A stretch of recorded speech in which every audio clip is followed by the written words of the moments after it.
Pahalgam false flag के बाद एक और भारतीय एमएलए ने बीजेपी की अज़ाइम को बेनकाब कर दिया। राष्ट्रीय जनता दल के बहार के एमएलए चंद्रशेखर यादव ने पहलगाम हमले पर सवाल उठा दिए। चंद्रशेखर यादव ने कहा कि धर्म पूछकर मारने की हिम्मत इस देश में किसी को नहीं है। ये नफरत फैलाने का बहाना है। अगर ऐसा ना होता तो पहलगाम में मुसलमान इस गोली के शिकार नहीं बनते। धर्म पूछ के मारने की हिम्मत इस देश में किसी को नहीं है। ये नफरती शगुफा है।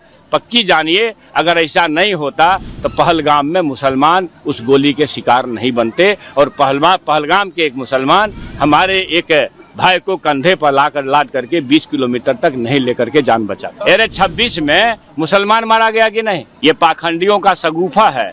इसके इतना फुर्सत रहता है अतिवारियों को कि आपसे पूछेगा कौन जाति हो तो मुसलमान कैसे मारा गया। ये बाबा जो है ये कथावाचक, धर्म कथावाचक नहीं है। ये बीजेपी के प्रचारक लोग घूम रहे हैं। क्योंकि बिहार में अभी चुनाव है तो बिहार में नफरती माहौल बना करके मतदाताओं को पाखंडवाद के बहाने भरमा करके बीजेपी को मजबूत करने आए हैं।